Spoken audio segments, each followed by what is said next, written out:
Hey, you Frisbee players out there in the world, Ryan Lowe back with some weight training for Ultimate Frisbee. I put a plyometric jump body weight workout up a while ago, and many of you have been doing really well with that and asked for a weighted version. So getting more explosive, getting stronger, and using weightlifting to accelerate your progress, accelerate your gains, build some muscle, and become more devastating athletes on the Ultimate Frisbee pitch.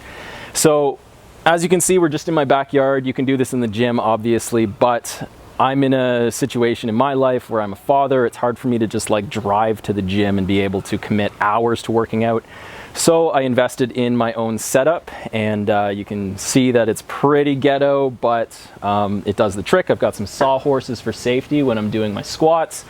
I've got 4x4s from Home Depot that are set in Home Depot buckets with some Quickcrete. So it's not super stable. So, I mean, my advice is to always work out with a buddy. I don't have that option, so I just have these as my spots.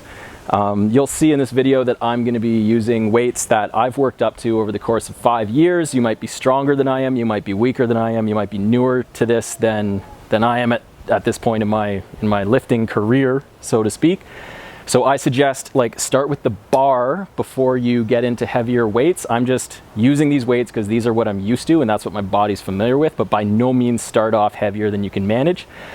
Go to the gym, spend some money on a personal trainer. I'm lucky because my brother-in-law is actually a certified personal trainer, so he taught me a lot of the technique that you'll see here. I'm still a beginner at it in many regards, so I'm just going to do my best to give you the best technique I can, but you're going to want to study all of these motions using other YouTube videos if you can, or even better, go and hire a professional and get them to teach you the front squat form, deadlift form, power cleans, everything that we're going to be getting into in this video. So let's get right into it.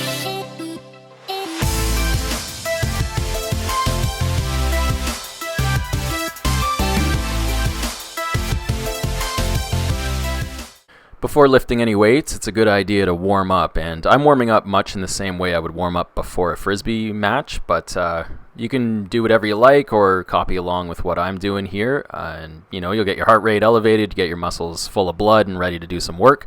So get warmed up and then we'll start lifting. What we're going for here in this training is power, and by power I mean applying all of your strength as quickly as you can. 5 reps, 5 sets, lots of rest between those sets. So you'd lift 5, rest 2 minutes, lift another 5, rest 2 minutes, lift another 5, you get the idea. Lots of rest between sets. If 2 minutes isn't enough, rest even longer. That's not going to hurt you. Yes, it's good to keep your heart rate high, but we're not really going for cardiovascular conditioning here. That does happen as a byproduct of lifting weights.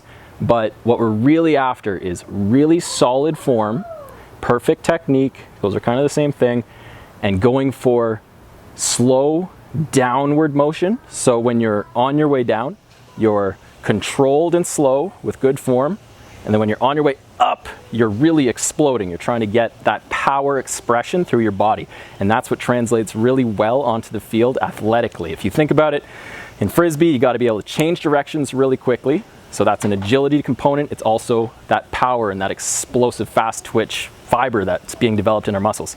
Being able to jump really quickly, so getting off the ground, and then also sprinting, so single leg development of power. And all of those things are tied together really nicely with this workout I'm about to show you.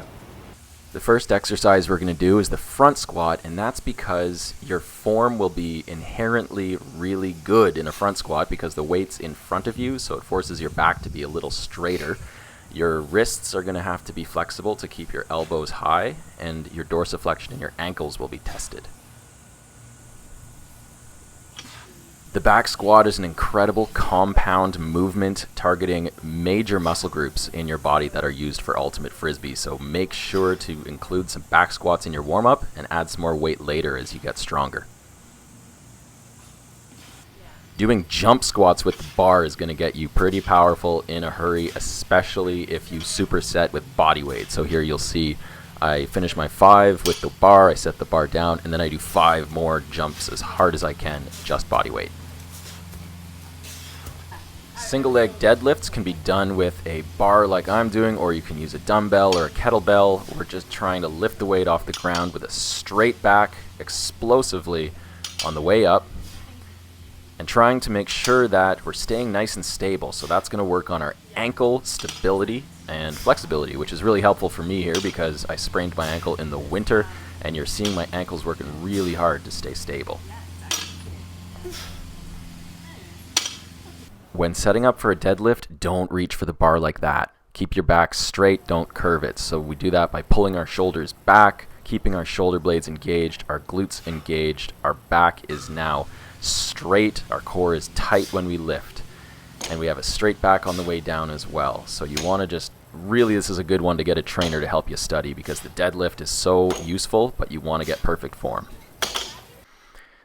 The power clean is basically a deadlift that you throw as high as you can, and then you get underneath by throwing your elbows forward and catching the bar in front of you. This is an Olympic lift that is going to require a lot of practice. It's taken me a lot of time to get to this point with my deadlift where I can power clean.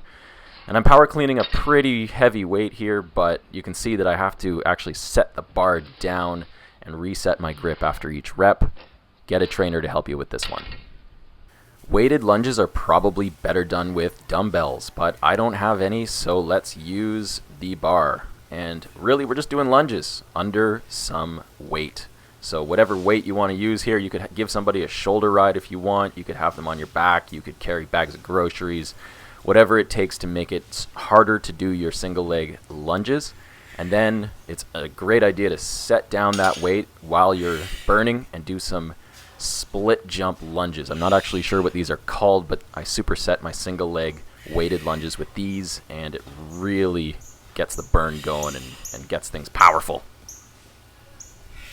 Cut open an old soccer ball, fill it with sand, and then throw it as high as you can. Or just get a medicine ball. You could probably buy a medicine ball for $20 or something like that. Probably even cheaper if you found it online used. You're explosively just trying to throw this thing as high as you can, and this is like maybe the funniest looking exercise, but also one of my favorites. It's just really so barbaric, and it leads nicely into slamming the thing on the ground, which is the same motion as lining up for a vertical jump. So you slam the medicine ball, and then you jump as high as you can. And these are very powerful, functional movements. So get these going. You'll love them.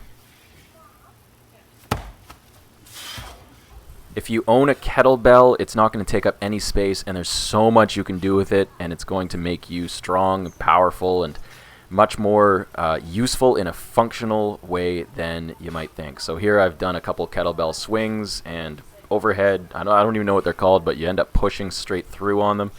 I got bored with doing these two after some time, so I got a heavier one, and I transition in the air. So I throw it up, it spins, and I catch it mid-flight.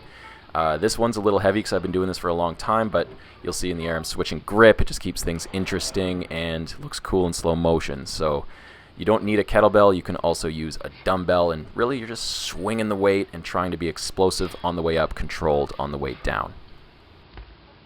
Here's my attempt at a Turkish Getup, which is not as explosive per se, but very useful from the core conditioning standpoint for ultimate Frisbee purposes. This is a power clean set up to a strict press, which after you start to get a little bit fatigued, you can cheat by doing a military press, which I think is a strict press that you're allowed to hop a little bit in order to push the bar.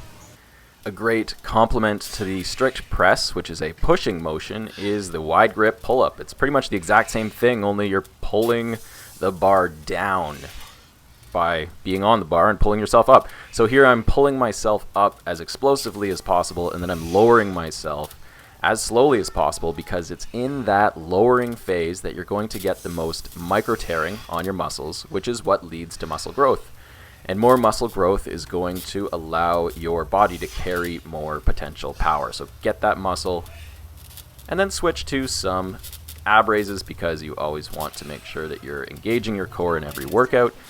So I'm just kind of lifting my legs here, kicking up into this sort of sitting position, and then lowering my legs down as slowly as possible. But here you can see I'm getting kind of tired and not doing a great job of that. but you'll find that this is a nice thing to do after you've done some pull-ups. Make sure to get your sunglasses back on because those solar rays are dangerous. Thank you so much for joining me on that workout. I know that those exercises are tough, so choose 2 or 3 and try to do them maybe 3 or 4 times a week. Your body does recover a lot faster than I think you give it credit for, especially if you get into the habit of working out. The more you work out, the better you can recover. Make sure to include plenty of good, high quality food in your recovery program along with sleep. Just pay attention to the energy level of your body. If you're feeling energetic that day, go hard. If you're not, give yourself more time to actively recover with some yoga, some light running, maybe some swimming or biking. But try not to string together too many days of total inactivity after a hard workout. You want to get right back at it as soon as possible and start building that habit of lifelong training. You're never really not training. In that way, yeah, you're going to lead yourself to a place where you're becoming a much stronger and more capable Frisbee player, but also as a person, it's going to lead to a more grounded spirit, a more relaxed state, less depression, a more stable mood over the long term. At least that's the majority of why I work out. My main goal for you guys, as always, is to get you throwing farther. So if you haven't gone to frisbeethrows.com and signed up for my 12-minute training video to throw those long forehands, make sure to check that out because that is the best thing I can give you, is that long forehand throwing drill. So go and check that out, and please send me an email with how that's going if you've already signed up, because I want to make sure you guys are bombing the disc. That's like my favorite thing to see, is when somebody gets the disc and they're not throwing their forehands very well, and then suddenly it clicks and it's going twice as far as they've ever thrown it before. I love it. I've been getting emails from you guys, so thank you for sending those to me. Train hard, work hard, play hard, have fun. See you next time.